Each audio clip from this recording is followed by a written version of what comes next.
কয় টাকা দিছিলেন তারেক রহমানকে, নাকি চাস্তো ভাই ফালুরে দিয়া ব্ল্যাকমেইল করে ওই পজিশনটা বাগাইছিলেন পুরা শাহজাহানপুর আপনার বাপের নামে লিখে নেওয়ার জন্য বা আপনার নামে লিখে নেওয়ার জন্য? কোনটা? এই সরকারের হাতে দেশের ভৌগোলিক অখণ্ডতা নিরাপদ নয়। কে বলছে? গোরখদক আব্বাস। আমি জানি না ওরে এখনো কেন মির্জা লেখে। গোরখদক আব্বাস বলছে এই সরকারের হাতে দেশের ভৌগোলিক অখণ্ডতা নিরাপদ নয়। দর্শকবৃন্দ, ধরেন গোরখদক আব্বাস ভৌগোলিক অখণ্ডতা নিয়ে কথা বলছে, কিন্তু এই গোরখদক আব্বাসকে যদি আমি জিজ্ঞাসা করি, আব্বাস মিয়া, ভৌগোলিক ভাবে এই সরকারের হাতে দেশ নিরাপদ না, স্বাধীনতার 53 বছরে বাংলাদেশের ভৌগোলিক সীমারেখার উপরে আপনি কতটা লেখাপড়া করেছেন? আমি স্পেসিফিক আব্বাস আপনার কাছে জানতে চাচ্ছি। আদার দেন চান্দাবাজি, হাইজ্যাক, কমলাপুর রেলওয়ে স্টেশনের উপরে দাঁড়ায় থেকে মাসের শেষে পকেটমার, গুলি করে মাস্তানবাজি, টেন্ডারবাজি, পরিবহন ব্যবসা, ধান্দাবাজি, এর বাইরে তার কিছু আপনি শিখেন নাই। লেখাপড়াও তো আপনি ঠিক মতো করেন নাই। লেখাপড়া আপনি নিজে পরীক্ষা দিয়ে পাশ করছেন, আমি এটা বিশ্বাস করি না। আমার ধারণা অন্য কাউরে বসায় রেখে পরীক্ষা দিচ্ছেন আপনি। আপনি ওই লোক, আপনি ওই বস্তু। এখন আপনি বলছেন এই সরকারের হাতে দেশের ভৌগোলিক সীমারেখা নিরাপদ না। কিসের উপরে বেস করে আপনি এই কথাটা বলেছেন? করিডোর। ভারতের সাথে গত 17 বছরে হাসিনা শেখ কোন করিডোর তো দূরে থাক, বর্ডার ওপেন করে দিছে, ভারত যা খুশি তাই করতে পারে। আপনি তো হাজতে ঠিক মতো থাকেন না, কারণ হাজতে তো দিশা নামে কোন বেটিরে নিয়ে ঘুমায় থাকছেন। আপনার বউ ওইখানে দিশা যখন ঢুকছে, আপনার বউ ইচ্ছা করে ওইখানে যায় ঢুকে না, জামাইরে ফুর্তি করতে দিছে না? আজকে যদি আপনি ভৌগোলিক সীমারেখা, আপনার কাছে আমি যদি জানতে চাই, আপনাকে আমি অসম্মান করবো না, আপনি আমার সাথে একদিন কথা বলতে আসেন তো, সে কথা বলতে আমাকে একটু ব্যাখ্যা করেন তো যে আপনি ভৌগোলিক সীমারেখার উপরে এই দেশ নিরাপদ না, এটার উপরে যে কথা বলছেন, আসেন আমি একটু আপনার সাথে কথা বলি। গোরখদক আব্বাস, আমি গালি দিচ্ছি না, আপনাকে ভদ্রভাবে বলছি। আসুন, আমি আপনার উত্থান পতন, শান্তিনগর, কমলাপুর, শাহজাহানপুর, বাসাবো, আমি সব নিয়ে আপনার সাথে কথা বলবো। আসবেন আমার সাথে, কি আপনি কথা বলবেন? আর কথা বলার মতো সৎসাহস, যোগ্যতা আপনি অর্জন করেছেন? আপনি না মাঝে মাঝে বলেন আপনাকে অযথা গালিগালাজ করি, আপনাকে ছোট করি। আপনি বলেছেন ভৌগোলিক সীমারেখা, আমি ধরে নিলাম আপনি করিডোর নিয়ে কথা বলছেন। করিডোর নিয়ে কথা বলছেন, আমি জবাব দিই। করিডোর নিয়ে আমি কেন জবাব দিই? বাংলাদেশের পররাষ্ট্র নীতির ক্ষেত্রে আপনারা যারা রাজনীতি করেন, পুরা বিএনপিতে, সমগ্র বিএনপিতে পররাষ্ট্র নীতি বুঝছেন এমন কোন লোকজন নাই। 2-4 জন আসলে যারা আপনার দলের সাথে বেইমানি করেছে, বেগম জিয়ার সাথে বেইমানি করেছে, বিএনপির নৈতিক আদর্শের সাথে বেইমানি করে দল থেকে বেরিয়ে গেছে। কে? ধরেন রিয়াজ রহমান অথবা শামসুল মুবিন। এরা পররাষ্ট্র নীতি কিছুটা বুঝতো, কিন্তু আপনাদেরকে বিএনপিকে ধ্বংস করে নৈতিক ভাবে বিএনপিকে জঘন্য বানিয়ে তারা পাশ কাটিয়েছে। তো আপনি যদি চিন্তা করে দেখেন যে আপনি বিএনপির দেশের ভৌগোলিক সীমারেখা নিয়ে আপনি আতঙ্কগ্রস্ত, এবং আপনি পররাষ্ট্র নিয়ে আপনি কথা বলতে চান, করিডোর নিয়ে কথা বলতে চান, পোর্ট নিয়ে কথা বলতে চান, আপনার পররাষ্ট্র নীতি বুঝতে হবে, আপনার বাণিজ্য বুঝতে হবে। আপনার দলের একজনের নাম বলেন। আপনার দল কতগুলো বৈদেশিক উপদেষ্টা বানিয়েছে যারা লারেলাপ্পা, বাগবাকুম, সিঙ্গারা এবং সামোসার বাইরে যারা কিছু জানে না। আপনারা হুমায়ুনের কথা বলেন, সায়েমের কথা বলেন, মালেকের কথা বলেন, নাম বলেন, আমি বলতেছি আপনারা কিছু জানেন না। পররাষ্ট্রনীতি কি, এটার উপরে ব্যাখ্যা কি, কোন একটা দেশের সাথে কূটনৈতিক সম্পর্ক স্থাপনের পরে কোথায় যেতে হয়, কি করতে হয়, কতটুকু এগোতে হয়, এ সম্পর্কে আপনাদের কোনো ধারণা নেই। এবং এগুলো ধারণা নাই বলে আপনারা কি করেন জানেন?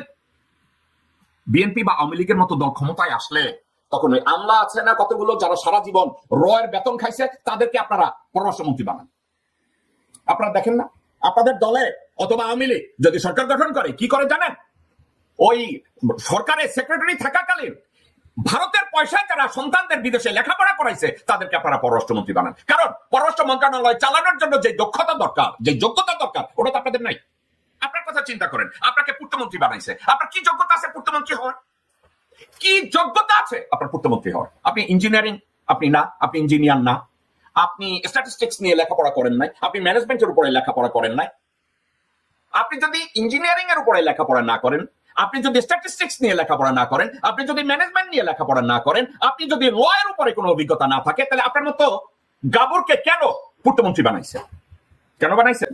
কয় টাকা দিছিলেন তারেক রহমানকে, নাকি চাস্তো ভাই ফালুরে দিয়া ব্ল্যাকমেইল করে ওই পজিশনটা বাগাইছিলেন পুরা শাহজাহানপুর আপনার বাপের নামে লিখে নেওয়ার জন্য বা আপনার নামে লিখে নেওয়ার জন্য? কোনটা আছে কিছু এর বাইরে? এর কোনো জবাব আপনি দিতে পারবেন?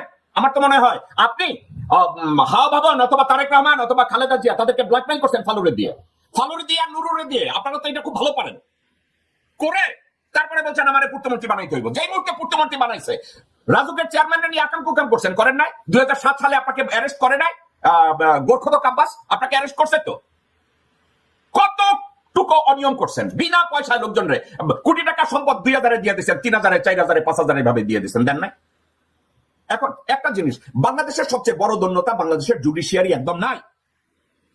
বাংলাদেশের জুডিশিয়ারি অর্থাৎ বিচার ব্যবস্থা নাই বলে আমি যদি আপনাদেরকে জিজ্ঞাসা করি, 5ই আগস্ট গভর্নমেন্ট ফল করছে, হাসিনা পালাইছে, 24 আগস্ট আব্বাসের এগেইনস্টে কেস ডিসমিস হয়েছে, কে ডিসমিস করছে? এই কথাটা কি কেউ জিজ্ঞাসা করছে বাংলাদেশে? ফর এক্সাম্পল, আসিফ নজরুল যদি বলতো যতগুলো কেস হয়েছে এই দুর্নীতি কেসগুলোকে আমরা রিভিউ করব, ডক্টর আসিফ নজরুল যদি বলতো এই কেসগুলো রিভিউর দরকার আছে, কারণ এই কেসগুলোর উইদাউট রিভিউ একটা কেসকে আমরা ডিসপোজ করতে পারি না। এই কেসগুলোকে রিভিউ হয়েছে? হাসিনার আমলে ভুয়া মামলা হয়েছে, মিথ্যা মামলা হয়েছে, উদ্দেশ্য প্রণোদিত ভাবে হয়রানি করা হয়েছে, কিন্তু আব্বাসের বিরুদ্ধে মামলাগুলো তো হাসিনা করে না। আব্বাসের বিরুদ্ধে মামলা করছিল মঈনুদ্দিন ফখরুদ্দিনরা ওই সময়, এবং ওই দুর্নীতিগুলো রিয়েল দুর্নীতি ছিল। তাইলে এই কেসগুলো উইদাউট রিভিউ কি কইরা গোরখদক আব্বাসের এগেইনস্টে মামলাগুলো 24 আগস্ট ডিসমিস করা হইল? রাজনৈতিক চাপে? এটা নিয়ে কেউ কোনো কথা বলছে? দর্শক কিন্তু বলে নাই। মির্জা আব্বাস রাজুকের চেয়ারম্যানকে সহ পূর্তমন্ত্রী থাকাকালীন সরকারি সম্পত্তি ভূমিদস্যুতার মাধ্যমে নিজে লিখিয়ে নিয়েছে, ঠিক যেভাবে বসুন্ধরা শাহ আলম যেভাবে নিয়েছে।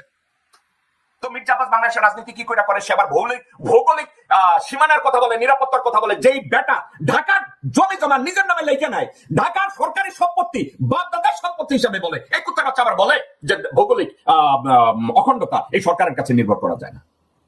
দর্শক বৃন্দ, আমার গালির দিকে খেয়াল করেন, একটু চিন্তা করে দেখেন, যেই লোকের সামনে সরকারি সম্পত্তি নিরাপদ না, বাপদাদার নামে চালাইয়া দেয়, সেই লোক ভৌগোলিক সীমারেখা নিয়ে কথা বলে, দেশের সীমানা নিয়ে কথা বলে। ওর হাতে যদি ক্ষমতা যায় তো পুরা বাংলাদেশের কথা বলবে যে পুরা বাংলাদেশ ওর বাবার পৈতৃক সম্পত্তি। এই যে গোরখদক আব্বাস, তো এখন এই গোরখদক আব্বাসকে কারা বাজারজাত করতেছে? ভারত বাজারজাত করতেছে, নিজে বাজারজাত করতেছে, আওয়ামী লীগের লোকজনরা বাজারজাত করতেছে। আমি যখন গোরখদক আব্বাসকে নিয়ে আমি কথা বলি, আপনারা কি জানেন আমাকে কারা গালি দেয়, আমার সম্পর্কে কারা ট্রল বানায়, কারা বকওয়াস করে? আওয়ামী লীগের লোকজনরা। আব্বাসের পিছনে আওয়ামী লীগের সমর্থকদের অভাব নাই। আওয়ামী লীগের যে সাইবার ইউনিট, তারা এখন আব্বাসের জন্য কাজ করে। আপনারা কি জানেন? আমাকে যারা গালি দেয় এদেরকে খুঁজেন, এরা সব আমি সাইবার সন্ত্রাসী। এই কুত্তার বাচ্চারা এখন আওয়ামী লীগের বিএনপির আমি যাদেরকে ধরি তাদেরকে নিয়ে গালি দেয়। আলহামদুলিল্লাহ, ওরা আমার গালি দেবে, তাতে আমার কিছু আসে যায় না। কারণ কি জানেন, বাংলাদেশের রাজনৈতিক উচ্চাকাঙ্ক্ষা আমার নাই। বাংলাদেশে গিয়ে ঘুষ খাওয়ার বা বাংলাদেশে গিয়ে পয়সা কামানোর অথবা ভূমিদস্যুতা করার কোনো আগ্রহ আমার নাই। দেন কথা হচ্ছে একটা কথা, আব্বাস যে মন্তব্যটা করছে, আমি এটার উপরে আর কথা বলবো না, কারণ আমি অন্য সাবজেক্টে যাব। সে বলছে এই সরকারের হাতে ভৌগোলিক অখণ্ডতা নিরাপদ না। এটার জবাব আমি এই আব্বাসের সাবজেক্টটাকে আমি কন্ট্রোল করবো এই বলে, আব্বাসের কাছে ঢাকার জমি নিরাপদ না, শাহজাহানপুরের জমি নিরাপদ না, শান্তিনগরের জমি নিরাপদ না, কমলাপুরের জমি নিরাপদ না। এই হারামজাদা বলে ভৌগোলিক অখণ্ডতা এদের কাছে নিরাপদ না। কারা রইল বোকাপাট, কারা রইল বোকাপাট, ভেঙে ফেল কর রেলপাট, রক্ত জমাট শিকল পুজোর ভাষণ বেদি। ওরে ও তরুণ নিশান, ওরে ও তরুণ নিশান, বাজে তোর গলায় বিশাল ধ্বংস নিশান, প্রাচীর প্রাচীর ভেদি। কারা